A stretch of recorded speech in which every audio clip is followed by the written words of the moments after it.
आइए एक बहुत ही दिलचस्प और प्रासंगिक मुद्दे पर बात करते हैं। आज के इस डिजिटल दौर में शिक्षा हर घर तक पहुंच तो रही है, लेकिन कहीं ना कहीं जो एक मानवीय जुड़ाव होता था वो पीछे छूटता जा रहा है। आज के इस विश्लेषण में हम देखेंगे कि कैसे हमारी प्राचीन भारतीय शैक्षिक परंपराओं को अपनाकर हम इस कमी को दूर कर सकते हैं। सबसे बड़ा सवाल जो आज खड़ा होता है वो ये है कि आखिर क्या होता है जब शिक्षा में तकनीक तो आ जाती है लेकिन उसकी आत्मा कहीं खो जाती है। आज की शिक्षा प्रणाली में हमारे पास जानकारी का भंडार है, लेकिन अगर आप ध्यान दें तो एक गहरे नैतिक उद्देश्य की साफ कमी दिखाई देती है। इसी बात को समझने के लिए आज के इस विश्लेषण में हम आधुनिक शिक्षा के विरोधाभास, प्राचीन गुरु शिष्य परंपरा और एकलव्य जैसे दुनिया के पहले रिमोट लर्नर पर चर्चा करेंगे और अंत में विचार करेंगे एक ऐसे हाइब्रिड भविष्य पर जो तकनीक और मानवीय स्पर्श दोनों को साथ लेकर चलता है। तो चलिए सबसे पहले आज की आधुनिक शिक्षा के इस विरोधाभास को समझते हैं। इसमें कोई शक नहीं कि आज हमारे पास बेहतरीन तकनीकी नवाचार मौजूद हैं।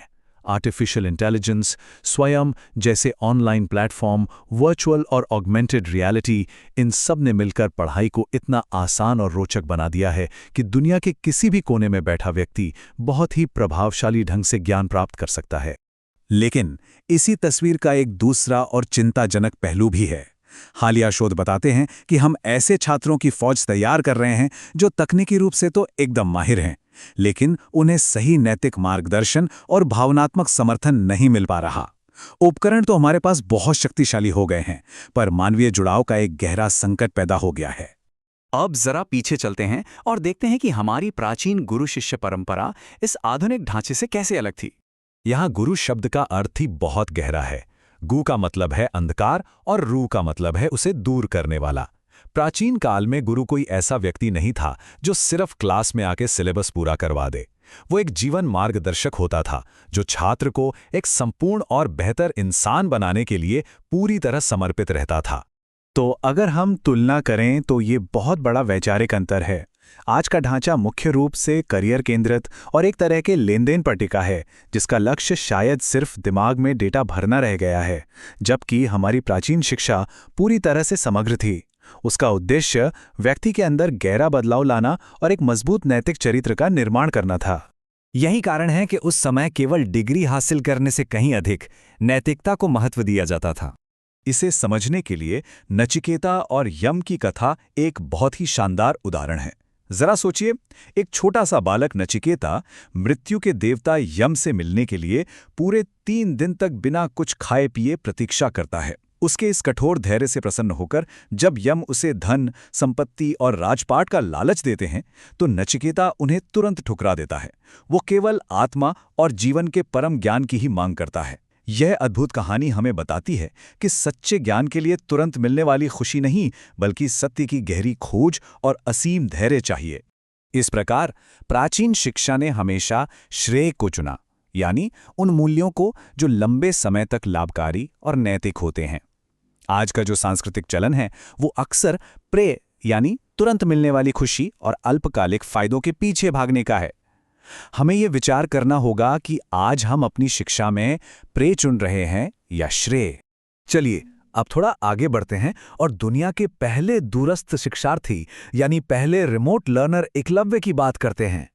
एकलव्य की कहानी हम सब ने सुनी है और ये जुनून की सबसे बड़ी मिसाल है।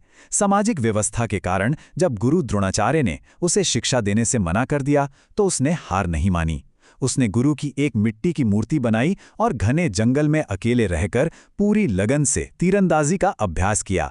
सिर्फ अपनी आंतरिक प्रेरणा के दम पर उसने महारत हासिल की और जब गुरु दक्षिणा में उसका दाहिना अंगूठा मांगा गया तो उसने बिना कुछ सोचे अपना सर्वस्व बलिदान कर दिया।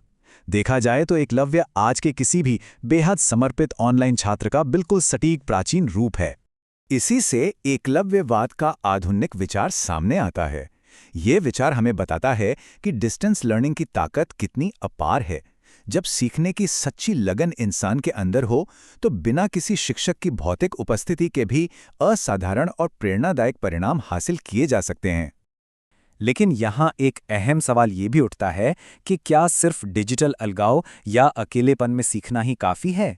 अगर हम अकेले ऑनलाइन पढ़ने और किसी संस्था में जाकर पढ़ने की तुलना करें तो ये साफ हो जाता है कि ऑनलाइन पढ़कर हम तथ्यों को रट सकते हैं और अपने हुनर को निखार तो सकते हैं, लेकिन आईआईटी या आईआईएम जैसे संस्थानों में जो सहपाठी प्रतिस्पर्धा, डिबेट और सामाजिक शिक्षा मिलती है, वो अकेले एक स्क्रीन के सामने बैठकर कभी नहीं मिल सकती।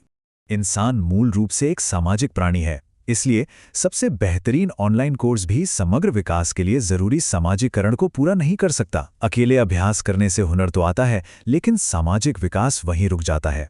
दोस्तों के साथ बातचीत करके जो अलग अलग तरीके सीखने का मौका मिलता है वो छूट जाता है। और सबसे बड़ी बात, एक असली शिक्षक का जो सूक्ष्म और भावनात्मक समर्थन होता है, उसकी जगह कोई मशीन कभी नहीं ले सकती। तो फिर इसका रास्ता क्या है? इसका समाधान है एक मानव केंद्रित हाइब्रिड भविष्य। एक बहुत ही सटीक बात कही गई है कि तकनीक को मानवीय जुड़ाव का पूरक होना चाहिए, ना कि उसकी जगह लेनी चाहिए।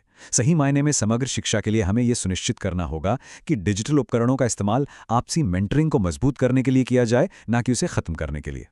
हम एक ऐसा हाइब्रिड मॉडल तैयार कर सकते हैं जहां एआई का इस्तेमाल प्रशासनिक कामों को आसान बनाने और हर छात्र को उसकी गति के हिसाब से पढ़ाने के लिए हो, और उसी समय शिक्षकों और छात्रों के बीच गहरे संबंध, प्रायोगिक शिक्षा और एक जीवंत समुदाय बनाने पर भी पूरा जोर दिया जाए। तकनीक के विशाल पैमाने और प्राचीन परंपराओं के नैतिक मार्गदर्शन का ये संगम एक बेहद असरदार इकोसिस्टम तैयार कर सकता है। इस विश्लेषण के अंत में हम सबके सोचने के लिए एक बहुत ही गहरा सवाल पीछे छूट जाता है। उस शिक्षा का भला क्या उपयोग जो शिक्षार्थी के उस प्रतीकात्मक अंगूठे को ही काट दे जिसकी उसे सबसे ज्यादा जरूरत है? क्या किसी भी संस्थागत सफलता के लिए अगली पीढ़ी की भलाई, समानता और उनकी नैतिकता की बलि चढ़ा देना कभी भी सही हो सकता है? ये एक ऐसा विचार है जिसे लेकर हम सबको शिक्षा के वास्तविक उद्देश्य पर गहराई से सोचना चाहिए।